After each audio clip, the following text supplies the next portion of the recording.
Old people now. There we go. What I've got in front of me here is 3 different flapper wheels that I'm going to talk about a little bit. These PTAs are ones I've been using for a while. They're kind of a cheaper flapper. I've had fairly good success with them for their price point. They tend to start glazing about 50% of the way through, which is not bad for a cheaper flapper, because typically you'll run them for, it seems like you get about a minute and a half of good sanding out of them, and then they glaze over, and you have to get a little bit abusive with them to get them to actually start doing their job again, knock some edges into them, which isn't exactly a safe thing to do. They can start flying apart. These things do rotate at close to 10,000 RPM. So anyway, all 3 of these are 40 grits. This is a cheap version, this is a Wurth high-end, which is a ceramic, and then this is a Sait stainless steel one. It helps if I actually point the camera at them as I'm talking. So PTA, Wurth ceramic, and a Sait Ovation stainless. Now I've used Saits in the past, and they're not terrible, but I would actually, for the kind of the midline Sait, I would take the cheap PTA over them all day long. The performance is just better. Now about a year ago, a friend of mine started working for Wurth, and he gave me one of these ceramics to try out.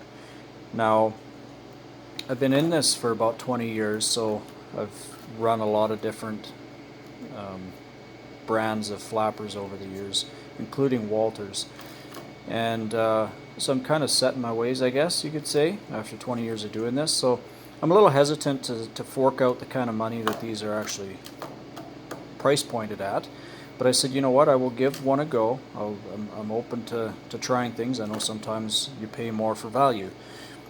So I tried one, and this is what I am now buying. I stock these myself in 40s and 80s, and I use them every day. So anyway, recently another friend of mine working at a local steel supply store in Brooks here, his name is Byron Dick, he works for Brooks Industrial Metals, he had questioned me kind of what I was using as far as my consumables go on flappers and grinding discs. So I was talking to him about these. I took one into him. He said there's a Sait rep coming out in a couple of days, so I left one of these with him to show the Sait guy. And the Sait guy was so sure that his is better that he was willing to actually leave a couple of demos for us to try out, promos to try. He was sure I was going to be blown out of the water with them. Now, I took the first one, which was actually not this Sait Ovation, but it was a Sait ceramic, so it would have been apples to apples with this one. And I ran it for approximately 8 to 10 minutes in some kind of gentle type sanding application. So I sanded a corner at the other end of this toolbox, so just buffed it off, polished it all up, polished the front face of the toolbox. So yeah, I polished those edges, polished this off, and I polished this corner. Now when I was flapping this surface right here, I felt something whack my hand, and so I flipped the grinding disc over and had a look, and it had actually knocked loose a chunk off the edge, had blown out and hit me. That's what hit me in the hand. There was 3 of these little flappers kind of from the edge out that let loose. So of course I stopped using that disc. So when I talked to my friend Byron at Brooks Industrial Metals about that, he of course passed the message on to the Sait rep, and I took that disc back to him today so he could pass it on to the Sait rep, so they'd actually see I hadn't abused it. You can see, I wish I had it here with me so I could show you, but the actual edge of the disc, there was no scuffing on it. Of course the Sait rep is positive that I was running it into a corner and abusing it, and that's why it started to come apart. But you can actually see where it looks like there's cut lines, because there's, like I said, there's 3 of these flappers let loose. There's actually the next 2 are starting to let loose as well. It almost looks like they may have, something sharp may have dropped against the corner of them or something and just started to tear. So I'm not opposed to reusing that Sait ceramic again, having another go at it and see.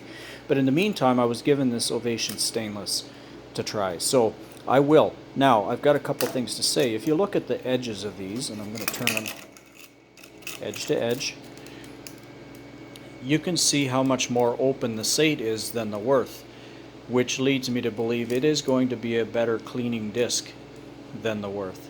And I'll tell you right now, if I can find something that outperforms a Wurth, I'm going to be genuinely amazed, because these Wurth discs are incredible. I've got one over here that I've been using.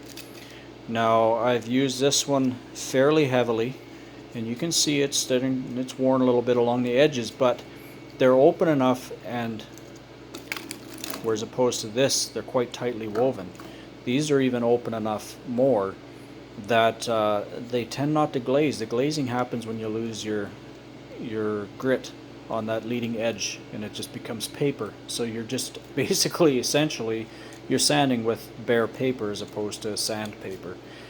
And with these being more openly spaced apart, you've always got a little bit, as the paper wears off, it exposes more sandpaper. So they keep working until they're worn right out. So I'm quite excited to try this Sait Stainless Ovation version of it, seeing as it's even more open yet in the paper, paper to paper, than what the Wurth is. So this is going to be an interesting trial. Anyway, I am going to get these hooked up, and then I will show you what my take is on it from there.